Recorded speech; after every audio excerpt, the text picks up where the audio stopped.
Vamos lá, senhoras e senhores, eu sou o professor Mário Sobral do IFAM e hoje estamos aqui no terceiro vídeo sobre o livro Planejamento para a Compreensão. Se você não assistiu os vídeos anteriores, vai aí na descrição do vídeo que tem o link para os vídeos anteriores.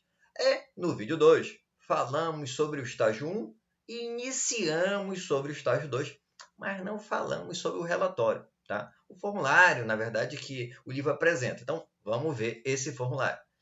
Estágio 2, determinar evidências aceitáveis. Então, quais são as evidências aceitáveis para demonstrar que o aluno realmente aprendeu aquilo que a gente espera que ele tenha aprendido? Então, a primeira pergunta que eu tenho que tentar responder é: que evidências mostrarão que os alunos compreendem? Eu não sei se você lembra que ele estava dando um exemplo na área de nutrição. Então, bora ver, para aquele exemplo de nutrição, quais seriam essas respostas. Então, ele passou um exercício, por exemplo, você é o que você come. Então, os alunos criarão um folheto ilustrado para ensinar as crianças mais novas sobre a importância de uma boa nutrição para uma vida saudável.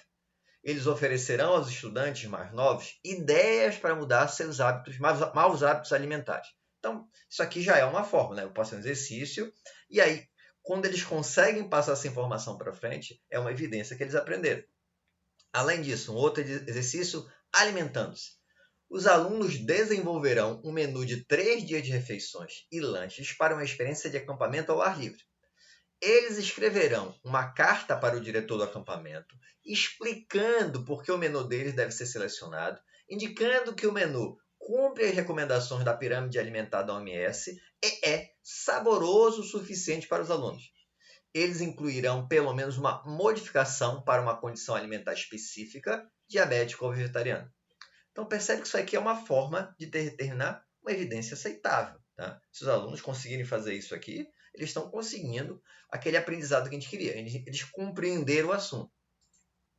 Ele coloca mais uma pergunta. E um detalhe. Isso aqui é apenas uma sugestão. Você pode fazer as adaptações que achar necessário. Então, que outras evidências precisam ser reunidas à luz do resultado desejado do estágio 1? Então, o que mais a gente pode fazer? Por exemplo, a gente pode fazer testes, questionários, questões abertas, amostra de trabalho, observações. Então, a gente pode usar outras formas de fazer essa avaliação. E, por fim, ele coloca uma coisa que é bem importante e que geralmente não é feito. Tentar fazer uma autoavaliação e fazer com que o aluno faça reflexão sobre o assunto. Então, como é que pode ser feito isso? Lembra lá do exercício, você é o que você come? Então, ele vai fazer uma autoavaliação do folheto. Ele vai fazer uma avaliação, estabelecer lá algum critério. A gente pode dizer, olha, avalia isso, isso, isso. Lembra lá da rubrica? Eu posso estabelecer uma rubrica onde ele vai autoavaliar alguns itens. Também fazer uma autoavaliação do menu do acampamento, aquele exercício lá alimentando-se. E, além disso, reflexão acerca do grau em que você come de forma saudável ao final da unidade em comparação com o início. Então, ele aprendeu um monte de coisas sobre se alimentar de forma saudável. Em relação ao início, antes dessa informação toda, o que ele acha, como é que ele se alimenta? Então, é uma forma dele refletir sobre o assunto. Matamos o estágio 2. Agora vamos para o último estágio, estágio 3.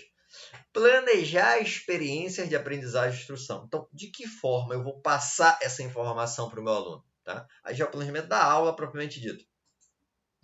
Então, o que eu tenho que tentar responder? Que atividades irão equipar os alunos com os conhecimentos e habilidades necessárias e qual a melhor maneira de ensinar com foco nos objetivos traçados? Para isso, ele também apresenta lá o nosso formulário, tá? Estágio 3, que eu deveria responder a seguinte pergunta: que experiências de aprendizagem e de instrução irão capacitar os alunos para alcançar os resultados desejados? Então, estabeleci lá os resultados, verifiquei quais são as evidências e agora, como é que eu vou fazer minha aula? Tá? Então, começar com uma pergunta inicial. Por exemplo, os alimentos que você come podem causar espinhas? Por exemplo, se eu estou relacionando com o aluno. Então, para chamar a atenção dos alunos para os efeitos da nutrição em suas vidas. É uma forma. O que mais? Apresentar as questões essenciais e discutir as tarefas finais de desempenho da unidade. Alimente-se e plano de ação alimentar. Então, isso aqui é os exercícios que eu ia passar, né? Apresentar uma aula de aquisição de conceitos sobre os grupos alimentares. Em seguida, pedir aos alunos que pratiquem, categorizando as imagens dos alimentos de acordo com o grupo que pertence. Então, vou dar uma aula conceitual e depois fazer um exercício em cima. Depois, analisar e discutir o folheto de nutrição da OMS, pergunta para discussão. Todos devem seguir a mesma dieta para ser saudável? Então, fazer eles pensarem, refletir sobre o assunto. E aí ele coloca vários exemplos, eu coloquei aqui só 4 exemplos. Então percebe que aqui é a aula propriamente dita, e eu vou pensar em cada aula. Uma sugestão aqui, não queira fazer tudo só de uma vez, não vai conseguir, tá? Eu estou tentando fazer devagarzinho, fazer uma aula, aí depois vou fazer mais uma aula, fazer as aulas tradicionais, colocar mais um item, e assim vai, porque não tem como mudar tudo de repente. E por onde a gente vai começar? O que eu estava falando, né? Devagarzinho. Mas o livro fala uma coisa muito bacana. Ele fala por onde você quiser. Ele não diz, olha, tem que ser estágio 1, estágio 2, estágio 3. Ele até fala o seguinte, ó, como é que agem bons planejadores?